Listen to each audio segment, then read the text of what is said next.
This is the week in which we're going to be digging deeply into our first key concept, the concept of power. Thanks for your patience with me as I'm still on sick leave.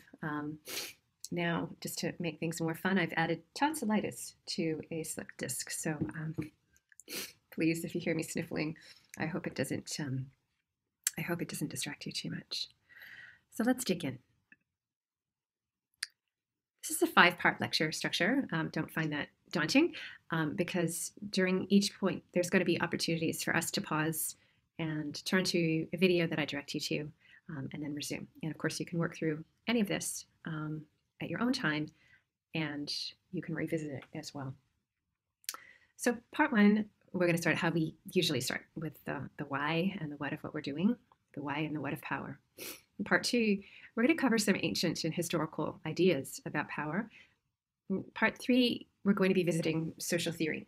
So last week in your blog reading, we had an introduction to what social theory is. Basically, it's contemporary philosophy, and it deeply informs some fields, such as sociology. Some people call it sociological theory, but it also informs every single field in the Bachelor of Arts degree to more or less extent. Different disciplines take up different favorite theorists, as you will find as you progress throughout your degree.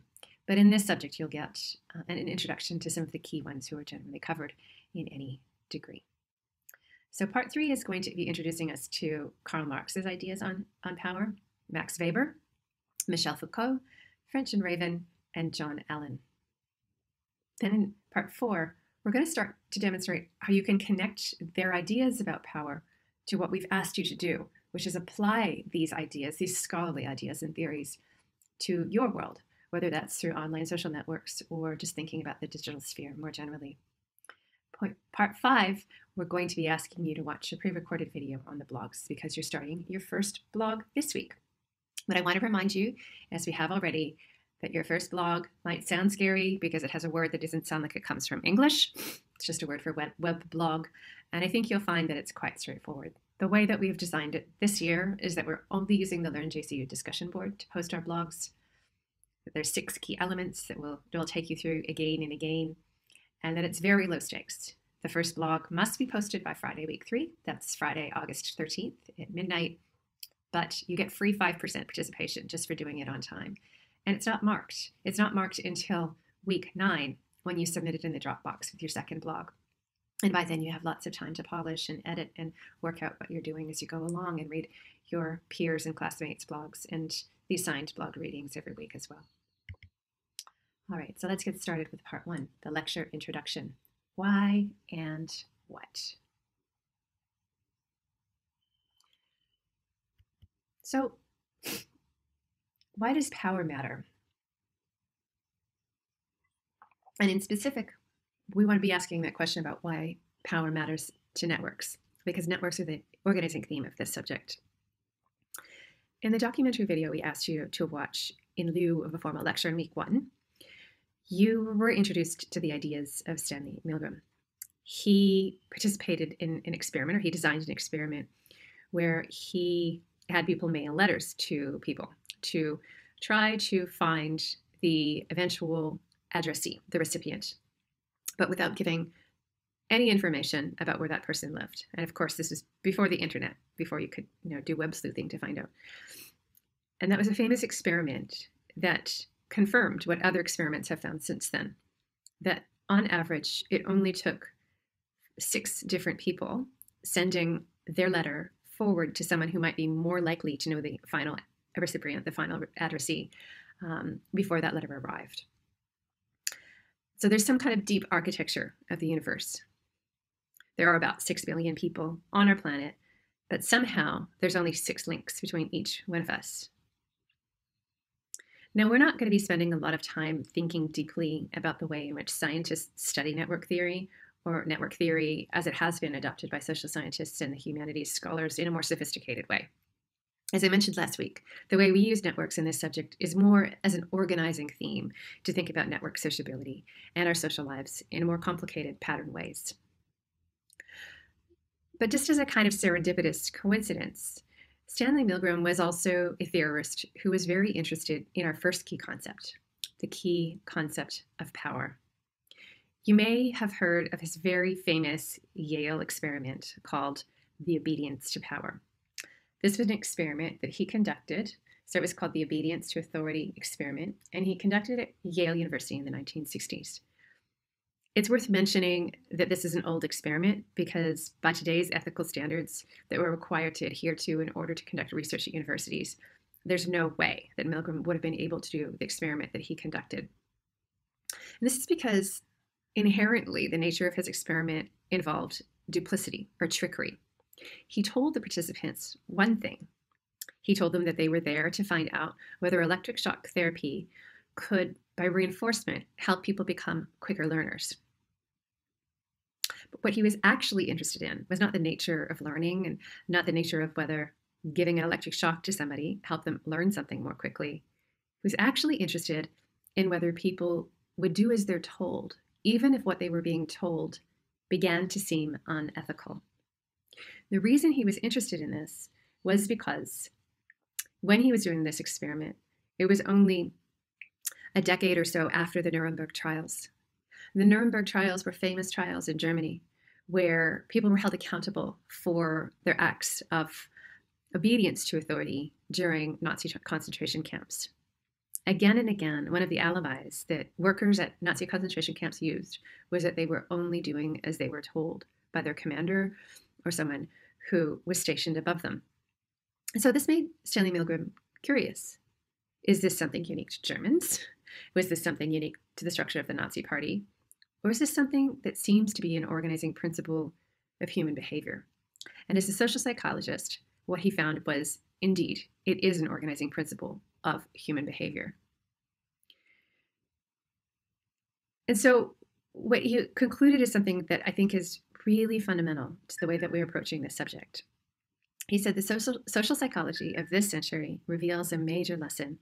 Often it's not so much the kind of person a man is as the kind of situation in which he finds himself that determines how he will act. That matters for us because it means that we need to start thinking about people not necessarily as autonomous individuals determined by their personality, which is a way that we often do just generally in pop culture and society think about people and human behavior. Rather, this overall observation suggests that how you are situated in society or in an organization, in a firm, in any kind of social structure will somehow predetermine some aspects of your behavior. That's a key observation for social scientists and humanities scholars. And it's why we begin to be interested in social structures. And this subject is going to be thinking quite deeply about social structures and how they're organized and how they determine behavior. Now, Milgram was interested in this, obviously, from a social psychological point of view. But there's lots of other reasons people are interested in how people are placed in society and its effect on them, not just in terms of power or psychology, but all kinds of behavior and all kinds of other things, such as behavior of economics or exchange, for example. So power and how people are empowered or feel disempowered is just one way that we're going to be approaching today's key concept of power. Now, remember from last week when we began to think about the small world phenomenon, following on from the week before, the documentary that we had you watch. We learned that one of the organizing principles of networks is that the small world phenomenon means we're clustered together in groups of friends. And those clusters mean that one weak link, one link between another cluster, tends to be able to organize us through those 6 steps of separation. And what Buchanan recognized from that, and this is quite a powerful thing for a scientist to recognize, is that there is an underlying dynamic of interconnectedness that expresses itself indelibly in who we are, how we think, and how we behave. It's just a fancier way of concluding what Milgram concluded as well, how we're positioned in society, whether as Milgram is thinking about it in terms of hierarchies, or as Buchanan is thinking about it in terms of networks or clusters or hubs or weak or strong links, determines who we are, how we think, and how we behave. It's a powerful statement that we're going to be thinking about and returning to again and again in this subject, because it really asks us to move beyond that common assumption that who we are is simply driven by our personality, our inclinations, our upbringing, and maybe our DNA. Certainly those things do determine powerfully the things that we do, but they're not the only things. They're not the only determinants. And today we're going to be thinking about social organization, and we're going to be thinking about power in terms of social organization and social structures. So that's why power matters to networks, and how come we're going to be starting with this key topic of power. So just to revisit Milgrams' experiment, as I mentioned before, it was an experiment that was conducted in the 1960s. I believe it was 1961. It was conducted at Yale. And this is how the experiment worked. Milgram, as the person in charge of the experiment, the researcher, put an ad out for participants to participate in his experiment. And that's something that social scientists and psychologists will often do. It's something that sometimes earns students a little bit of money. You can get paid sometimes, or remunerated in often a quite small and insignificant way, but at least it's, it's some change. And that matters for students. And so they would often answer these ads, and they would go into the university and they would participate in these experiments. Now, as I mentioned before, this is before consent forms. This is before ethics committees determined what could be done. But if you look at the Milgram obedience to authority experiment, you'll often see this image. It's actually the image that would be available on the Wikipedia page for Milgram's experiment if you want to read that up a little bit further. And there are three figures. E, who is in charge of the experiment, he's experimenter. And then T, who is the teacher. And then L, who is the learner. So the experimenter would be somebody who was wearing a lab coat, as we can see in this picture here, which gives them some sort of sense of authority. Maybe they would be called Dr. Milgram. Maybe it would be one of Dr. Milgram's associates, who would be a graduate student, who would also be seen as somebody who had some authority, who was a professional. And then T would be the teacher. This was the person who would have answered the ad to come along and participate in this experiment. And they thought that what they were doing was trying to teach the L, the learner, new word pairs or ways to increase their powers of association or their vocabulary. It didn't really matter what they were trying to teach them. And what the experimenter was asking the teacher to do would be every time the learner answered incorrectly to a question would be to give them negative reinforcement, an electric shock.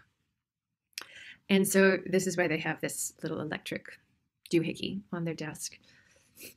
And what the experimenter was doing throughout the experiment was asking the teacher, who was the voluntary participant, to increase the level of shock, often beyond levels that were sustained or were safe.